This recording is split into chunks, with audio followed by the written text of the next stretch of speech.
what point in your career did you end up going to North Korea? Oh, the North Korea. So the North Korea was one of the craziest things I did. Was this after Rockstar? This is way after Rockstar. Okay. This is actually recent. North Korea is maybe 5 years ago. Okay. 5 or 6, 5 years ago. So, North Korea is after Steve Harvey. Cause I remember I was like, I got to do something big this year, and I was looking in the ITTF, which is International Table Tennis Federation website.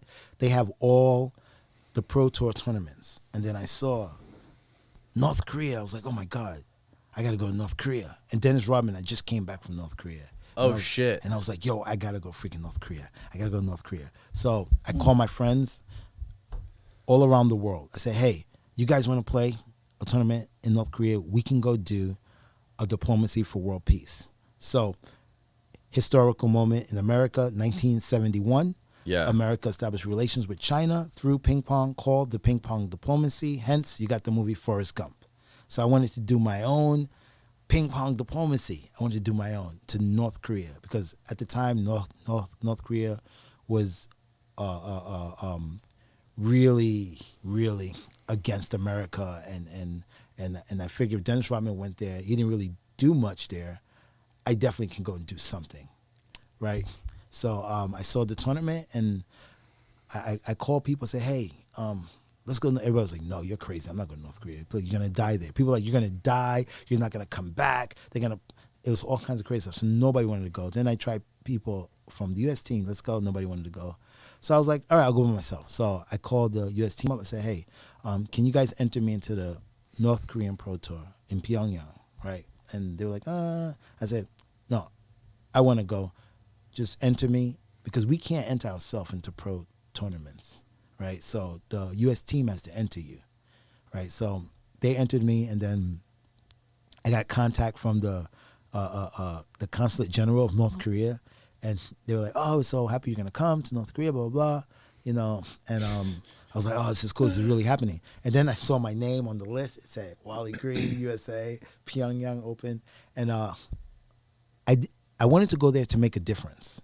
That was the plan. I wanted to do a diplomacy. I had no idea or no clue of how this was going to happen. I didn't know what I was going to do. There was no plan. I said, but I want to do it. So the first step is to get there. So I wound up going there, and there was one particular situation that... Who set up the whole trip for you? Oh, I did. Oh, you set up yourself? Oh, yeah. I was back and forth with the consulate.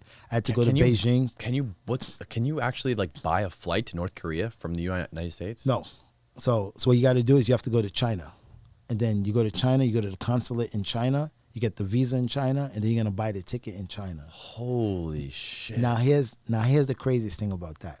So when you buy the ticket in China, so I'll tell you the story how it went. So I went to go buy my ticket, and I go to first of all, I couldn't even find the airline. I couldn't find it anywhere. So I wanted to take a North Korean airline because I wanted the full effect of what it is to go to North Korea, right? So they have one airline. So eventually, in the airport, people try and tell me go this way. So I find it. So I say, yeah, I want to go to Pyongyang. Here's my visa, and they said it was like $600-700. And I give them my card, and they say, "Oh, sorry, no card." So what you mean no card? Cash only. Yeah. No, so I had to pay cash for my ticket. So I bought it. I had to go back out to ATM, and it's to take $800 out in Chinese money. It's crazy. It's like you get all this cash running around. What is the conversion? I think it's what do they use? Yen? No. They use RMB. What? RMB. RMB? RMB. What the hell does that mean? I don't know. RMB. RMB. RMB? Yeah. That's Chinese currency? Chinese currency, yeah. And if I remember correctly, I can't remember. What is it? I can't remember what is it, what the conversion rate. But it's definitely a lot to little. Okay. Right? So I have to take all this money out, and I pay them with it. So they give you a receipt. But they didn't give me a boarding pass. There's no boarding pass. Just a receipt. Give me a receipt. And they said, okay, go. I said, but where's the boarding pass? They don't need it. Somebody's going to pick you, and they're going to bring you to your seat. So I got escorted from there to my seat. So there was never no like sitting down time. It was from there, person took me to the plane, put me into my seat. Yeah, it's very the process, the whole process of going there was really crazy. It was definitely, What was it like on the plane? So when I got on the plane, I noticed every person had these pins. They had these little pins. Every person had one. And I was like, what's those pins? So I'm looking at the pins, and the pins were either the current great leader, that they call the great leader, Kim Jong-un, or his dad and the grandfather, or all three of them.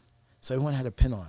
And I was looking, I was like, wow, I want to get a pin. So I was like, whoa, this is cool. So I asked the stewardess, I said, hey, can I get a pin? Yo, she gave me the dirtiest look I've ever gotten in my life. I mean, she was acting like I was asking her for sex. I just said, can I get a pin?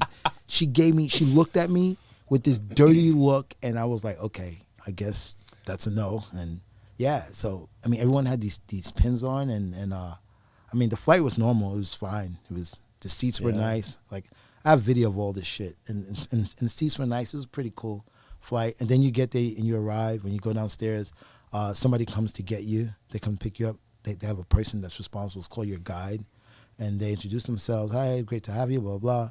Then they take your computer and take your phone because they got to go through that shit. Or they go through that shit. Oh yeah, they go. Because there's certain things you can't bring into North. And they Korea. had a guide for you. Why? Because you were an American? Well, that person's any visitors, like Westerners, Okay. are going to have someone that's responsible for them. Really? And that person, you're not going to, so you can't leave your hotel and like go have lunch. No. Right. You can't. You have to be escorted. You have to be you actually, you can't even go anywhere.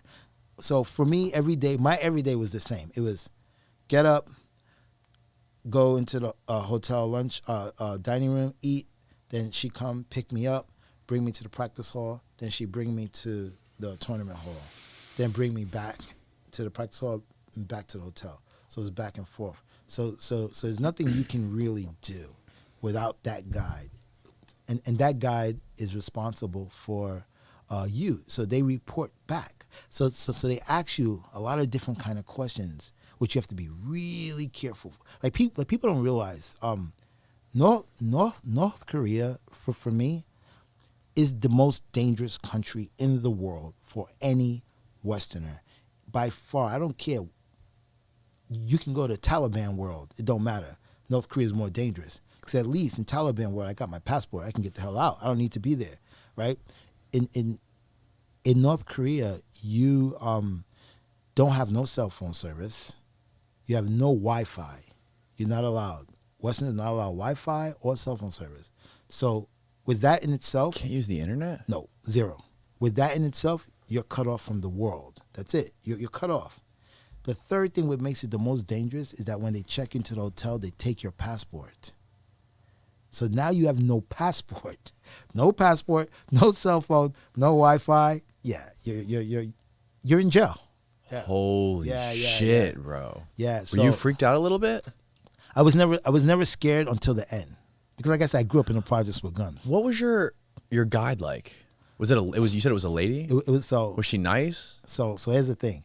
So before you go there, Was she hot? yeah. So this is a trick. Listen, before you go there, they know everything about you. Everything is planned. Nothing is by chance. So they know that I like Asian chicks. She fuck? Yo, you definitely listen, man.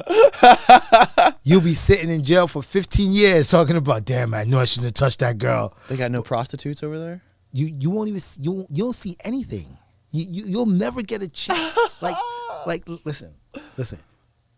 They know that I like Asian chicks. Yeah. So they gave me this girl, this hot Asian girl. And why me out of everyone has a hot Asian model as a guy? Come on, that's nonsense. So the reason why they do that is they want to make you feel as comfortable as you can feel so they can get information from you.